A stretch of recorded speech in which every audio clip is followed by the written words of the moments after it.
Operation ಸಿಂಧೂರ ಮೂಲಕ ಪಾಕಿಸ್ತಾನಕ್ಕೆ ಪಾಠ ಕಲಿಸಿದ ಭಾರತದ ಆಕಾಶ್ ಈಗ ಮತ್ತೊಂದು ಹಂತ ಮೇಲೆ ಹೋಗಿ ಆಕಾಶ್ ಪ್ರೈಮ್ ಅನ್ನ ಭಾರತದ ಹೆಮ್ಮೆಯ DRDO ಅಭಿವೃದ್ಧಿಪಡಿಸಿದೆ. ಅದರ ಪರೀಕ್ಷೆ ಕೂಡ ಲಡಾಖ್ ಭಾಗದಲ್ಲಿ ನಡೆದಿದೆ.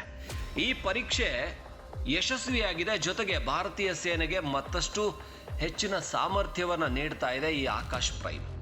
ಆಕಾಶ್ ಪ್ರೈಮ್ ಮಿಸೈಲ್ ಏನಿದೆ, ಇದರ ವಿಶೇಷತೆಗಳನ್ನು ನೋಡೋದಾದ್ರೆ, ಇದು ಶತ್ರು ವಿಮಾನಗಳು, ಡ್ರೋನ್ಗಳು, ಮಿಸೈಲ್ಗಳನ್ನು ನಿಖರವಾಗಿ ನಾಶಪಡಿಸುವಂತ, ಅಂದರೆ ಕರಾರುವಕ್ಕಾಗಿ ದಾಳಿ ಮಾಡಿ ನಿಖರವಾಗಿ ನಾಶಪಡಿಸುವಂತ ಏರ್ ಮಿಸೈಲ್ ಆಗಿದೆ. ಸೊ ಇದು DRDO ಅಭಿವೃದ್ಧಿಪಡಿಸಿದಂತ ಕ್ಷಿಪಣಿ ವ್ಯವಸ್ಥೆ. ಇಲ್ಲಿ ಆಕಾಶ ಸುಧಾರಿತ ತಂತ್ರಜ್ಞಾನವನ್ನು ಬಳಸಿರೋದ್ರಿಂದ ಹೆಚ್ಚು ನಿರ್ದಿಷ್ಟವಾಗಿ ನಿಖರವಾಗಿ ಗುರಿಯ ಮೇಲೆ ದಾಳಿ ಮಾಡಬಹುದು. ಇನ್ನ ಬಹಳ ಪ್ರಮುಖವಾಗಿ ಮೋಡ ಮಳೆಯಂತಹ ಪರಿಸ್ಥಿತಿಯಲ್ಲಿ ಕೂಡ ಇದು ಟಾರ್ಗೆಟ್ ಅನ್ನ ತಲುಪುವಂತಹ ಹೊಸ ತಾಪಮಾನ ಸಂವೇದಿ ಒಂದು ಸೆನ್ಸಾರ್ ಅನ್ನ ಅಳವಡಿಸಲಾಗಿದೆ. ಯಾವುದೇ ರೀತಿ ತಾಪಮಾನಕ್ಕೆ ಕೂಡ ಹೊಂದ್ಕೊಳ್ಳುವಂತ, ಅದು ಹೆಚ್ಚಿನ ಮಳೆ ಇದ್ರೂ ಇಲ್ಲ ಉಷ್ಣತೆ ಹೆಚ್ಚಾಗಿದ್ರು ಕೂಡ ಎಲ್ಲವನ್ನ ಕೂಡ. ಇನ್ನ ಇದರ ವ್ಯಾಪ್ತಿಯನ್ನ ನೋಡೋದಾದ್ರೆ ಸುಮಾರು 25ರಿಂದ 30 ಕಿಲೋಮೀಟರ್ ದೂರದವರೆಗೂ ಕೂಡ ಗುರಿ ಇಟ್ಟು ಹೊಡೆಯುತ್ತೆ.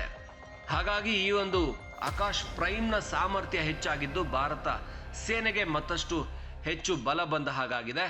ಇನ್ನು ಗುರಿ ತಪ್ಪುವಂತ ಸಾಧ್ಯತೆ ತುಂಬಾ ಕಡಿಮೆ. ಇದರ ನಿಖರತೆ ಮತ್ತು ಸುರಕ್ಷತೆ ವಿಚಾರದಲ್ಲಿ ಇದರ ಸೆನ್ಸಾರ್ಗಳು ಗುರಿಯ ಮೇಲೆ ದೃಷ್ಟಿ ಇಟ್ಟು ಸುಧಾರಿತ ರೀತಿಯಲ್ಲಿ ಈ ಹಿಂದೆ ಇದ್ದಿದ್ದಕ್ಕಿಂತ ಇನ್ನೂ ಅಕ್ಯುರೇಟ್ ಆಗಿ ದಾಳಿಯನ್ನ ಮಾಡ್ತವೆ ಅನ್ನುವಂಥದ್ದು. ಇನ್ನು ಚಳಿಗಾಲ ಮತ್ತು ಎಂಥದೇ ಕೆಟ್ಟ ಹವಾಮಾನದಲ್ಲಿ ಕೂಡ, ಶೀತ ಬಿರುಗಾಳಿಯಲ್ಲಿ ಕೂಡ ಸರಿಯಾದ ರೀತಿಯಲ್ಲಿ ಕಾರ್ಯನಿರ್ವಹಣೆ ಮಾಡುತ್ತೆ ಅನ್ನುವಂಥದ್ದೇ ಈ ಆಕಾಶ್ ಪ್ರೈಮ್ ನ ವಿಶೇಷತೆ. ಹಾಗಾಗಿ ಇದರ ಪರೀಕ್ಷೆಯನ್ನ ನೋಡಿದ ಈಗ ಭಾರತೀಯರಿಗೆ ರೋಮಾಂಚನ ಆಗ್ತಾ ಇದೆ. ಇದು ಭಾರತದ ಸೇನೆಗೆ ದೊಡ್ಡ ಶಕ್ತಿ ಆಗುತ್ತೆ ಅನ್ನೋದು ಕೂಡ ಇಲ್ಲಿ ಸಾಬೀತಾಗ್ತಾ ಇದೆ.